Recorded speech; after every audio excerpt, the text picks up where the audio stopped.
Trump's made-for-TV strongman act threatens American traditions. President Donald Trump's made-for-TV embrace of authoritarianism's imagery and tools at a brittle national moment risks unleashing toxic political forces that threaten America's democratic traditions. Trump on Monday turned security forces on peaceful protesters in front of the White House as tear gas and rubber bullets flew before declaring himself the law and order president. Then, in one of the most bizarre moments in modern presidential history, he strode across the park to stand in front of an iconic church holding a Bible aloft in a striking photo op. It was a moment of vanity and bravado, orchestrated for the cameras and transparently political, as Trump struggles to cope with protests sweeping the country after the killing of George Floyd and tries to cover up his botched leadership during the coronavirus pandemic. Trump appeared to be trying to project strength at a moment when his presidency seems feckless and as the nation spins out of control. If it occurred abroad and not in the White House, Americans might perceive a ridiculous self-deluding act of a wannabe strongman. "I thought I was watching a scene from something in Turkey and not in the United States," retired Lieutenant Gen. Russell Honor, who commanded National Guard troops in New Orleans after Hurricane Katrina, told CNN's Anderson Cooper. And after using St. John's Church, the Church of the Presidents, which had experienced a basement fire during Sunday's demonstrations, Trump drew immediate criticism from faith leaders, including Bishop Marianne Edgar Butte of the Episcopal Diocese of Washington. "The president just used the Bible, our sacred text of the Judeo-Christian tradition, and one of the churches of my diocese, without permission, as a backdrop for a message antithetical to the teachings of Jesus," Butte said on AC 360.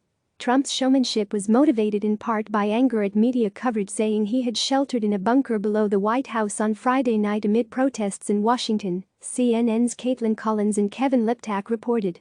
It shows how far Trump will go to protect his own thin skin and how his power plays are often motivated by assaults on his dignity.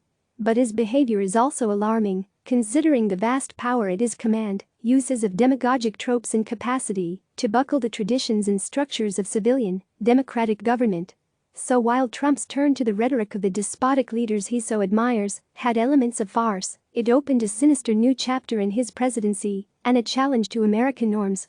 Trump's transparent strongman act standing in the White House Rose Garden in front of American flags, with the crack of flashbangs audible, Trump threatened to invoke a centuries-old law to deploy federal troops to states. "I will fight to protect you. I am your president of law and order and an ally of all peaceful protesters," Trump declared, warning the country was in the grip of professional anarchists, violent mobs, arsonists, looters, criminals, rioters, Antifa, and others. The gaslighting and emptiness of Trump's words was evident in television pictures that showed the crowd outside, which appeared young and a mixture of races and ethnicities, peacefully demonstrating moments before.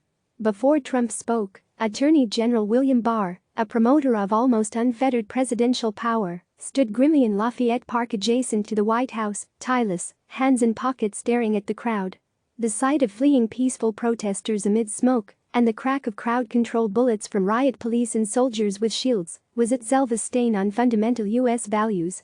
It came on a day when the president's defense secretary, Mark Esper, started to refer to American cities hit by protests and looting as battle space, and Trump's supporter Representative Matt Gaetz, R. Florida, was censured by Twitter for asking whether it was okay to hunt down anti-fascist Antifa activists like those we do in the Middle East. Trump's highly inflammatory maneuver came at a moment of extraordinary tension amid concurrent national crises, with unrest sparked by the Floyd killing exposing the country's raw racial wounds, which Trump has spent years exacerbating. More than 104,000 Americans are dead in a pandemic that Trump ignored until it was too late. National nerves and morale are stretched taut by a dive into an economic chasm that has seen 40 million Americans lose their jobs in coronavirus shutdowns.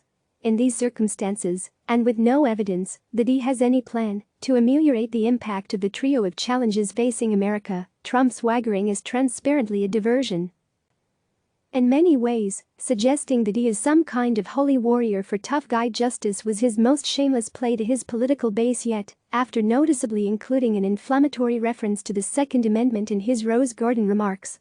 While Trump's critics are troubled by the echoes of dictatorship, his show of strength is likely to go down well with his most loyal supporters, who embraced his stark vision of America under assault by lawlessness in 2016. His speech and action were already being lauded on Fox News, and among prominent conservatives on social media Monday night, in a manner likely to encourage Trump to flex his powers even more.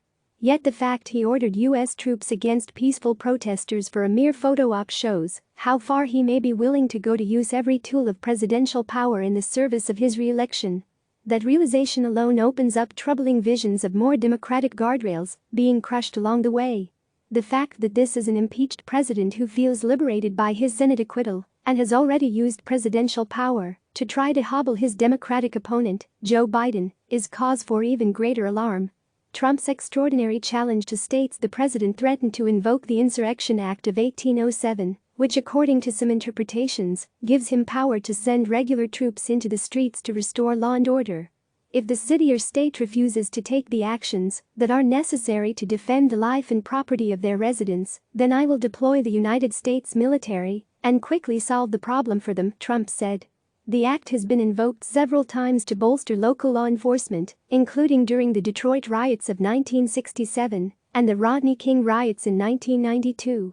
But in Trump's hands, the act raises the possibility that the commander-in-chief, protecting his own political interests, could try to send soldiers into states against their will. It seems like an almost unbelievable prospect, and in Trump's hands would represent an unprecedented politicization of the military that would be familiar from autocratic nations. Several governors told CNN on Monday night that Trump has no power under the act to deploy troops without their request. But the lesson of the last 3 years is that scenarios that appear unthinkable have a habit of coming true under a president who has little concern for constitutional constraints and believes the power of his office belongs to him. Earlier, on a day in which he also spoke by phone to a genuine autocratic strongman, Russian President Vladimir Putin, who has used his powers against his own people, Trump had berated governors for being weak and in a conference call demanded that they fully utilize the National Guard to dominate the streets amid unrest.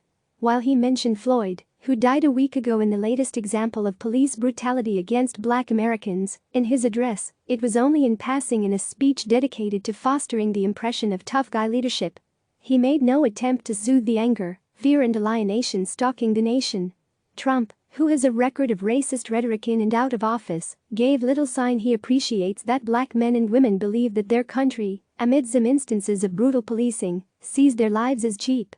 The way that Trump's impulses often outpace the expectations of traditional political behavior was laid bare by the way the day started with calls for him to make a calming Oval Office address. But his press secretary, Kayleigh McEnany, warned that a national Oval Office address is not going to stop Antifa.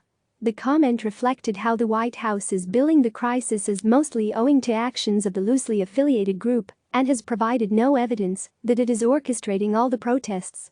The president's rhetoric and grandstanding, while they betray an inability to use conventional politics to solve difficult problems, will likely be embraced by his supporters on conservative media and among his base as strong leadership.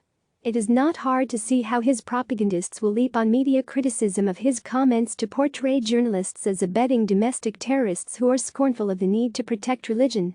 Bishop Bude, however, declared that Trump had sanctioned the use of tear gas by police officers in riot gear to clear the churchyard. I am outraged.